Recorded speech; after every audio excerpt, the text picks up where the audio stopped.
আসসালামু আলাইকুম প্রিয় দর্শক, অন্য মঞ্চের আলাপ চাইতায় আপনাদের সকলকে আমন্ত্রণ জানাচ্ছি। শান্তিতে নোবেল বিজয়ী অধ্যাপক ইউনূস ও তার সরকার কি হাসিনা সিনড্রোম বা আতঙ্কে ভুগছেন? আতঙ্ক না হলে দলটির কার্যক্রম নিষিদ্ধের পরও আওয়ামী লীগ সভানেত্রী শেখ হাসিনার বক্তব্য প্রচারে প্রেস সেন্সরশিপ কেন আরোপ করল? অন্তর্বর্তী সরকার প্রধান উপদেষ্টার প্রেস উইং 22শে আগস্ট হুঁশিয়ার করে দিয়েছে দেশের গণমাধ্যমগুলোকে। বলেছে, শেখ হাসিনার বক্তব্য কেউ ভবিষ্যতে প্রকাশ করলে তাৎক্ষণিক আইনি ব্যবস্থা নেওয়া হবে। যেন তেন আইন নয়, সন্ত্রাস বিরোধী আইনের মতো কালো আইনের ভয় দেখাচ্ছে। মন খুলে কথা বলা ও লেখার স্বাধীনতা দেওয়ার কথা বলেছেন অধ্যাপক ইউনূস, অথচ তারই প্রেস উইং শেখ হাসিনার বক্তব্য প্রচারে প্রেস সেন্সরশিপ আরোপ করতে গিয়ে আদালতের আদেশের অপব্যাখ্যাও দিয়েছেন। বিবৃতি নিয়ে দেখা দিয়েছে বিভ্রান্তি। অধ্যাপক ইউনূসের প্রেস উইং যে বাংলাদেশের গণমাধ্যমের কতটা টুটি চেপে ধরেছেন সেটি জীবনের শেষ চিঠিতে লিখে গেছেন প্রয়াত বর্ষিয়ান সাংবাদিক বিভুরঞ্জন সরকার। বলেছেন, প্রধান উপদেষ্টার প্রেস বিভাগ তো মন খোলা নয়। মিডিয়ার যারা নির্বাহী দায়িত্ব পালন করেন তারা সবাই আতঙ্কে থাকেন সব সময়। বড় প্রশ্ন হলো, শেখ হাসিনাকে নিয়ে সরকারের মধ্যে হঠাৎ করে এমন আতঙ্ক দেখা দিচ্ছে কেন? বিশেষ করে আওয়ামী লীগের কার্যক্রম বন্ধের চিঠিতে ভারতের প্রতিক্রিয়ার পরপরই কেন প্রেস উইং এমন হুঁশিয়ারি দিল? এই হুঁশিয়ারি আদৌ কি দেশীয় গণমাধ্যমের জন্য নাকি অন্য কারো জন্য, যাদের কাছে প্রেস সচিব আগে ক্ষমা চেয়েছিল? বিস্তারিত জানতে চলুন যাওয়া যাক বিশ্লেষণে। 3 আগস্ট প্রধান উপদেষ্টা মোহাম্মদ ইউনূসের প্রেস উইং একটি লম্বা বিবৃতি দিয়েছে, যার পরতে পরতে আছে সংবাদ মাধ্যমের বিরুদ্ধে হুঁশিয়ারি। বিবৃতিতে বলা হয়েছে, বাংলাদেশের টেলিভিশন, সংবাদ এবং অনলাইন আউটলেটগুলোতে ফৌজদারি অপরাধে দণ্ডিত অপরাধী এবং গণহত্যা ও মানবতা বিরোধী অপরাধে অভিযুক্ত পলাতক আসামি আওয়ামী লীগের নেত্রী শেখ হাসিনার অডিও সম্প্রচার এবং প্রচার 2009 সালের সন্ত্রাস বিরোধী আইনের গুরুতর লঙ্ঘন। তাছাড়া গত বছরের ডিসেম্বরে আন্তর্জাতিক অপরাধ ট্রাইব্যুনাল প্রাক্তন স্বৈরশাসকের ঘৃণা ছড়ায় এমন বক্তব্য সম্প্রচার নিষিদ্ধ করে রায় দিয়েছে। দর্শক, গত বছরের 5 ডিসেম্বর শেখ হাসিনার সব ধরনের বিদ্বেষমূলক বক্তব্য গণমাধ্যম ও সামাজিক যোগাযোগ মাধ্যমে প্রচারে নিষেধাজ্ঞা দেয় আন্তর্জাতিক অপরাধ ট্রাইব্যুনাল। একই সঙ্গে শেখ হাসিনা আগে যত বিদ্বেষমূলক বক্তব্য দিয়েছেন তা সব মাধ্যম থেকে দ্রুততম সময়ের মধ্যে সরাতে বাংলাদেশ টেলিযোগাযোগ নিয়ন্ত্রণ কমিশন বা বিটিআরসি কে নির্দেশ দিয়েছিল আদালত। অধ্যাপক ইউনূসের প্রেস উইং এখন ফরমান জারি করেছে, শেখ হাসিনার যে কোনো বক্তব্য প্রচার ও প্রকাশ করলে বাংলাদেশের গণমাধ্যমগুলোকে চরম মূল্য দিতে হবে। আইনি ব্যবস্থা নেওয়ার পাশাপাশি প্রেস উইং গণমাধ্যমের ঝাঁপি বন্ধ করে দেওয়ার হুমকি দিয়েছেন। প্রেস উইং বলছে, শেখ হাসিনার বক্তব্য প্রকাশ করা অপরাধমূলক প্রচারকর্ম। তার বক্তব্য কেউ ভবিষ্যতে প্রকাশ করলে তাৎক্ষণিক আইনি ব্যবস্থা নেওয়া হবে।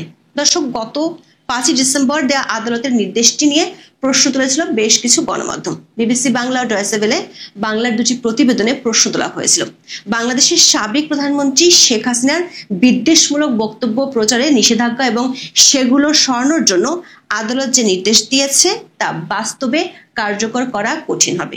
বিবিসি বাংলা প্রশ্ন তুলেছিল, বিদ্বেষমূলক বক্তব্য কিভাবে নির্ধারণ করা হবে?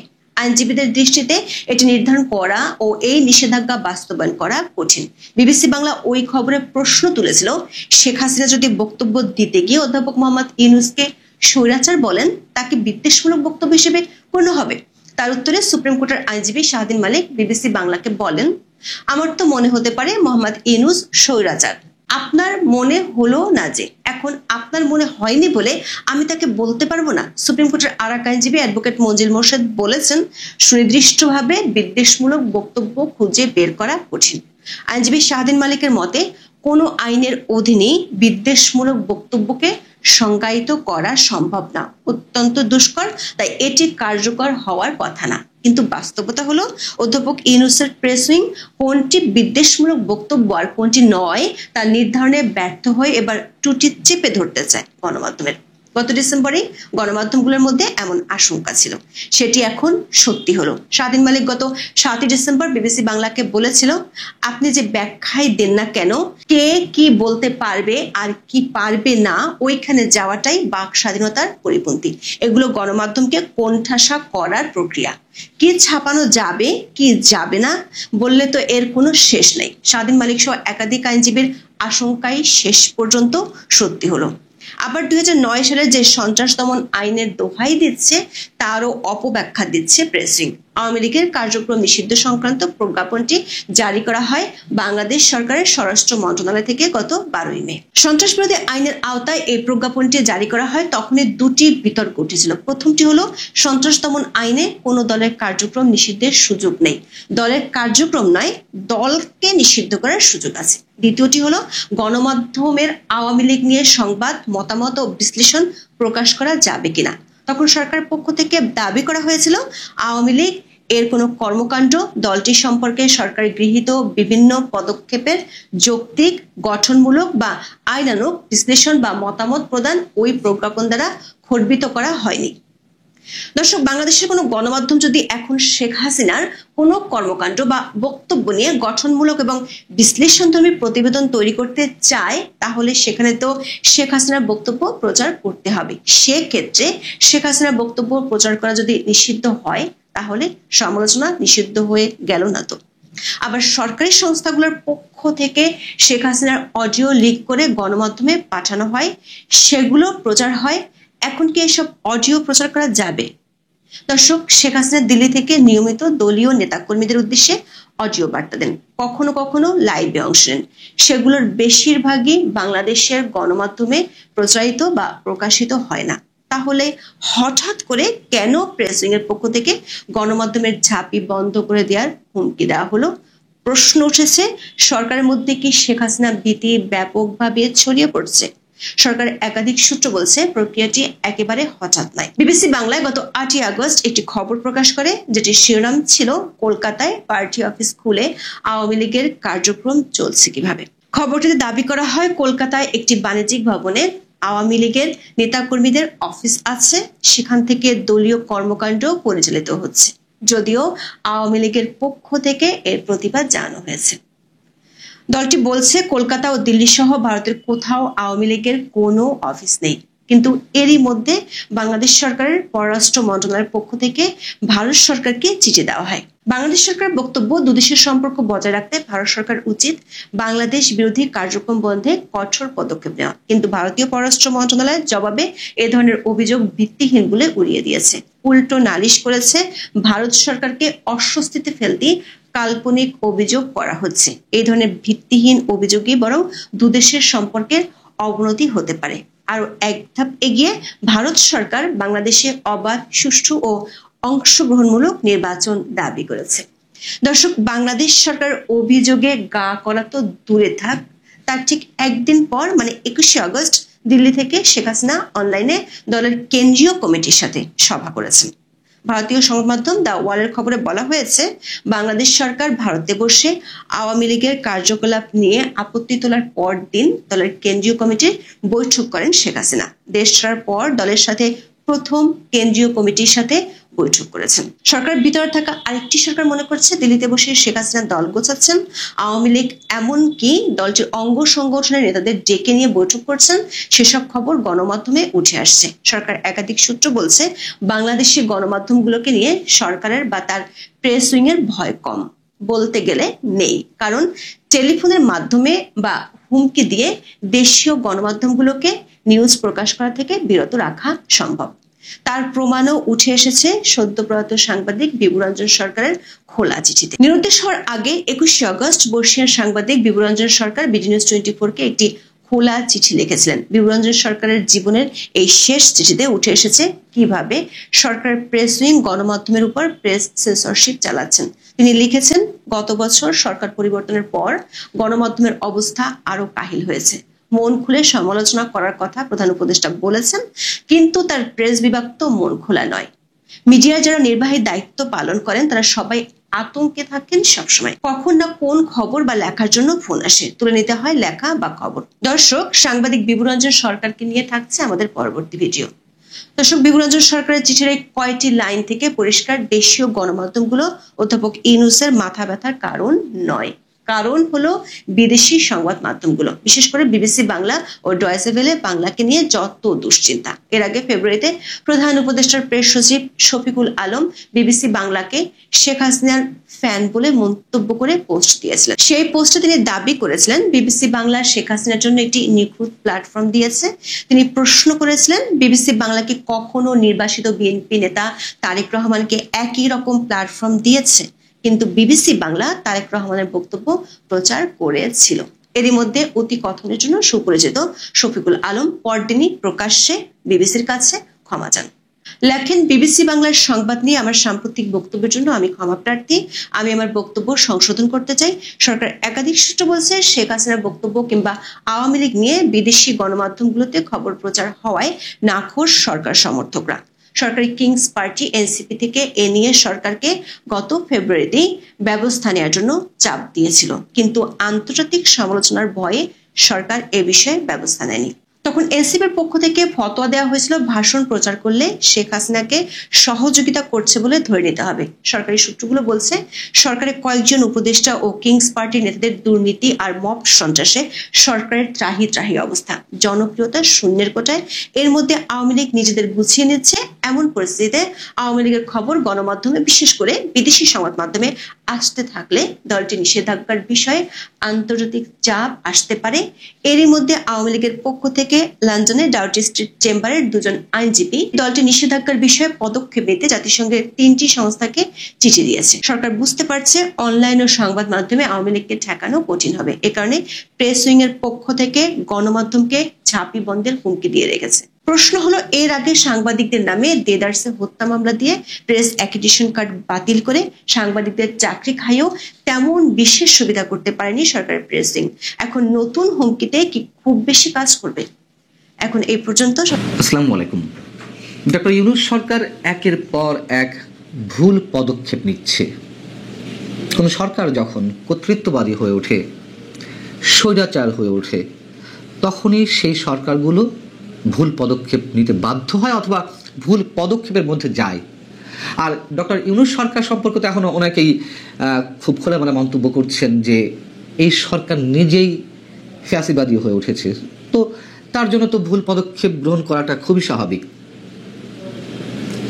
এই কথিত অন্তর্বর্তী সরকার তো নিজেই একটি পক্ষ, যে রাজনৈতিক দলগুলো এই মুহূর্তে তাদের দলীয় কর্মকাণ্ড পরিচালনা করছেন, রাজনীতি করছেন উন্মুক্ত অবস্থায়, তাদের প্রতিপক্ষ হয়ে উঠেছে।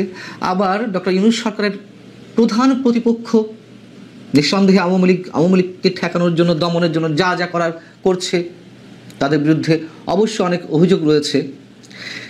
কেন এই কথাগুলো বলছি হচ্ছে ঠিক কর্তৃত্ববাদী সরকার বলি, স্বৈরাচারী সরকার বলি কিংবা ফ্যাসিবাদী সরকার বলি, যাই বলি না কেন,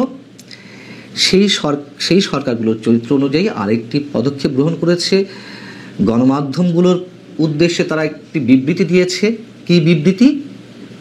সাবেক প্রধানমন্ত্রী শেখ হাসিনার কোনো ধরনের বক্তব্য বা অডিও প্রচার করা হলে তাদের বিরুদ্ধে আইন অনুযায়ী পদক্ষেপ নেওয়া হবে। কি বলছে বিবৃতিতে? গণমাধ্যমকে ক্ষমতাচ্যুত প্রধানমন্ত্রী শেখ হাসিনার অডিও সম্প্রচার বা প্রচার থেকে বিরত থাকার জন্য কঠোরভাবে সতর্ক করছে অন্তর্বর্তী সরকার, এবং জানানো হয়েছে যে এই ধরনের কার্যকলাপ সন্ত্রাস বিরোধী আইন 2009-এর আওতায় গুরুতর লঙ্ঘন।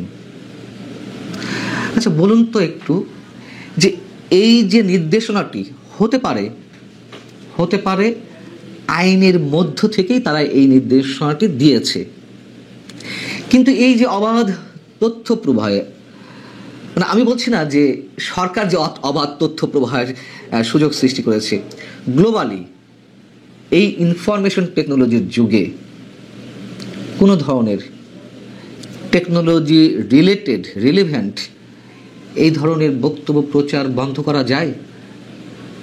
ধরে নিলাম যে বাংলাদেশের যে 40-45টা টেলিভিশন চ্যানেল রয়েছে, শত শত প্রিন্ট ভার্সন রয়েছে, তাদের আবার ইউটিউব চ্যানেল রয়েছে, এগুলোর কোনোটিতেই শেখ হাসিনার বক্তব্য বা অডিও প্রচার করলো না, তাতে কি এমন লাভ অর্জন করবে সরকার? এবং শেখ হাসিনার যে অডিওগুলো আপলোড করা হয় ইউটিউবে, সব কি এখান থেকে করা হয়? দিল্লি থেকে করা হচ্ছে কিংবা অন্য কোনো রাষ্ট্র থেকে করা হচ্ছে, যুক্তরাষ্ট্র থেকে করা হচ্ছে। কিভাবে ঠেকাবে সরকার? এতে বরং সরকার তার কর্তৃত্ববাদী বলি, স্বৈরাচারী কিংবা ফ্যাসিবাদী চরিত্রের বহিঃপ্রকাশ ঘটালো আবার, এবং শেখ হাসিনার বক্তব্যের প্রতি মানুষের আগ্রহটা আরো বেশি করে জন্মাবে।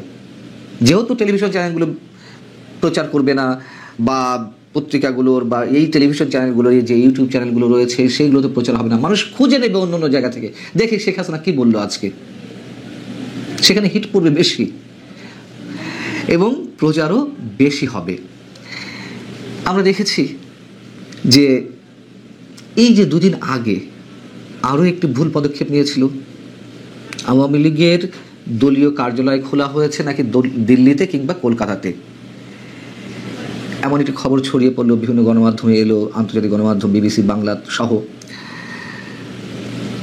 তো ভারত সরকারের প্রতি আমাদের পররাষ্ট্র মন্ত্রণালয় বিবৃতি দিয়ে জানালো যে ভারতের মাটি ব্যবহার করে আওয়ামী লীগ সেখানে দলীয় কার্যালয় খুলে তারা সন্ত্রাসবাদী তৎপরতা চালাচ্ছে বাংলাদেশে। এবং ওই বিবৃতি দেওয়ার সঙ্গে সঙ্গে আমি মন্তব্য করেছিলাম যে সরকার একটি হাস্যকর এবং নিজের জন্য বিব্রতকর একটি সিদ্ধান্ত নিয়েছে এই বিবৃতিটি দেওয়ার মাধ্যমে, এবং বলেছিলাম যে ভারত কি আনসার করবে, ঠিক তাই বলেছে। ভারত অস্বীকার করলো যে না, আমাদের মাটি ব্যবহার করে কেউ এই ধরনের কার্যক্রম পরিচালনা করছে না, এবং বলেছিলাম যে দলীয় কার্যালয়ের কি কোনো সাইনবোর্ড সেখানে আছে যেটিকে প্রমাণ হিসেবে ধরে পররাষ্ট্র মন্ত্রণালয় এই বিবৃতি দিল, এবং ভারত কি বলবে এক্ষেত্রেও সেটিও আমি বলেছিলাম, এবং তাই বলল। তো যে বিবৃতিটি মানে শুক্রবার দেওয়া হলো শেখ হাসিনার অডিও বা বক্তব্য প্রসঙ্গে, সেখানে কি বলা হচ্ছে, ফৌজদারি অপরাধে দণ্ডিত এবং গণহত্যা ও মানবতা বিরোধী অপরাধে অভিযুক্ত পলাতক আসামি শেখ হাসিনার অডিও প্রচার করা আইনত নিষিদ্ধ। আইনত নিষিদ্ধ বা আদালত করেছে কিনা, হয়তো আইন এটি পারমিট করে, কিন্তু এই আইনের দোহাই তো শেখ হাসিনার সরকার বা আওয়ামী লীগ সরকারও আমাদের সামনে উপস্থাপন করেছিল বিএনপির ভারপ্রাপ্ত চেয়ারপারসন তারেক রহমানের ক্ষেত্রে। তারেক রহমানের বক্তব্য প্রচারে নিষেধাজ্ঞা জারি করা হলো, লাভ কি হয়েছে? তারেক রহমান তো সেখানে বসে রীতিমতো বিএনপির যে দলীয় বৈঠকগুলো তাতে ভিডিও কনফারেন্সের মাধ্যমে যুক্ত হচ্ছিলেন, তিনি দলীয় নির্দেশনা দিয়ে যাচ্ছিলেন। কি হয়েছে তাতে? এতটুকু কোনো ধরনের সমস্যা কি বিএনপির হয়েছে বা তারেক রহমানের হয়েছিল? হয়নি তো। এবং তারেক রহমানের বক্তব্য প্রচারের কারণে কোনো কোনো গণমাধ্যমের মালিককে আবার কারাগারে যেতে হলো, যদিও তখনও এই আইনটি হয়ে পারেনি, নির্দেশনাটি দিয়ে পারেনি সরকার, তারপরও ঘটনাটি ঘটেছিল। এমনকি যারা বিদেশ থেকে হেট স্পিচ ছড়ানোর মাধ্যমে দেশকে অস্থিতিশীল করছে, হাতে গোনা 2-3 জন পলাতক টোকাই ইউটিউবার, তারা নানানভাবে জঙ্গিবাদকে উৎসাহিত করছে, নির্বাচন যাতে না হয় সেই চেষ্টা করছে, এই বাংলাদেশকে মৌলবাদী সাম্প্রদায়িক রাষ্ট্রে পরিণত করার জন্য তারা প্রকাশ্য চেষ্টা করছে। এই ইউটিউবের মাধ্যমেই তো বন্ধ করে গেছে। হ্যাঁ, ইউটিউবের কাছে অনুরোধ জানিয়ে বা আবেদন করে যথাযথ যুক্তি উপস্থাপন করে যদি ইউটিউব এটি বন্ধ করে দিত, তাহলে সারা বিশ্বের সংশ্লিষ্ট ব্যক্তি বা শেখ হাসিনা বলি যাই বলি না কেন তাদের বিরুদ্ধে এটি বন্ধ করা যেত। কিন্তু ইউটিউব তো সেটি করবে না, খুব সহজে করবে না।